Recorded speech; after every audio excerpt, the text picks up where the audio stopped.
સુષણ મકરપુરા મુખ્ય માર્ગ ઉપર ઝાડ ટ્રીમિંગની કામગીરી દરમિયાન ટ્રાફિક જામના દ્રશ્યો સર્જાયા હતા, ત્યારે કાઉન્સિલર જાતે ટ્રાફિક હળવો કરતા નજરે પડ્યા હતા।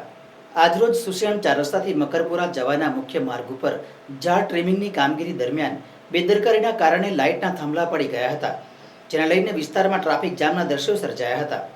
સાથે સાથે મકરપુરા રોડ પર ફિનિક્સ શાળા આવેલી છે, જેના લીધે પણ ઘણીવાર ટ્રાફિક જામ થવાના દ્રશ્યો જોવા મળે છે। ત્યારે જે વિસ્તારના કાઉન્સિલર શૈલેષ પાટીલે પોતે ઊભા રહીને ટ્રાફિક હળવો કર્યો હતો। કાઉન્સિલર શૈલેષ પાટીલે ફિનિક્સ સ્કૂલના સંચાલકને ફોન પર જાણ કરી હતી કે છોકરાનું ધ્યાન રાખવામાં આવે। શૈલેષ પાટીલે પોલીસ કમિશનર તેમજ મ્યુનિસિપલ કમિશનરને જાણ કરવાની અને આ સ્કૂલે નોટિસ આપવાની ચીમકી ઉચ્ચારી હતી, જેને લઈને આજે કાઉન્સિલર શૈલેષ પાટીલે શાળાને કોન્ટ્રાક્ટર સામે આક્રોશ વ્યક્ત કર્યો હતો।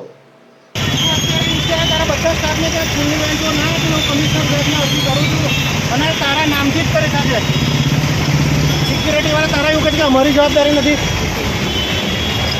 આ છોકરો મરશે તારો તો તારી જવાબદારી મુકેશ।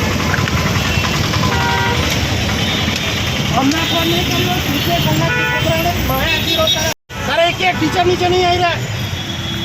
સ્કૂલ કાઢતી તારી સ્કૂલ બંધ કરી દેજો, હું સાચું કહું છું। તારા એક વેન વાળા ગમે તેવું બોલે લોકોને સોલ્વ નહીં થઈ જાય, તું કોઈ મરશે છોકરો તારી જવાબદારી મુકેશ। હું કમિશનર સાહેબને તારા નામ જોગા છે અરજી કરું, પોલીસ કમિશનર સાહેબને અને મ્યુનિસિપલ કમિશનર સાહેબને। તારી તકલીફ તારો કોઈ સિક્યુરિટી નીચે નહીં ઊભો રહેતો, છોકરા સ્કૂલ સ્ટુડન્ટ એમે કોઈ ઊભું નહીં તો મુકેશ કોઈ જ નહીં ઊભું રહ્યું।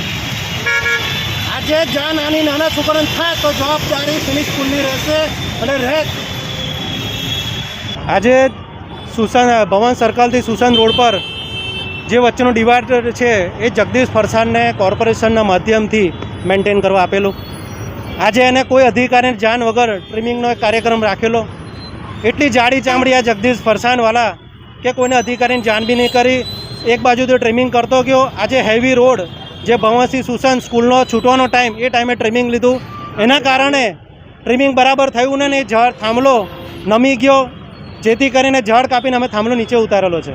પણ હું બીજું એક વાત કહું, આ ફિનિક્સ સ્કૂલ જે સામે આવેલી છે એની એક જવાબદારી ભાગરૂપમાં આવે છે કે જે છોકરાઓ આજે 1500-1000 છોકરાઓ સ્કૂલમાં ભણતા હોય, નાના બિચારાઓ, એ લોકોનો શું વાંક એની જવાબદારીમાં આવે છે કે છોકરાઓને સહી સલામત સામે મૂકે। કારણ કે જે બસોવાળા કોઈ સાંભળવા તૈયાર નથી ફિનિક્સ સ્કૂલના, હું જાતે જઈને આજીજી કરી, સ્કૂલોના વાનવાળા સાંભળવા તૈયાર નથી।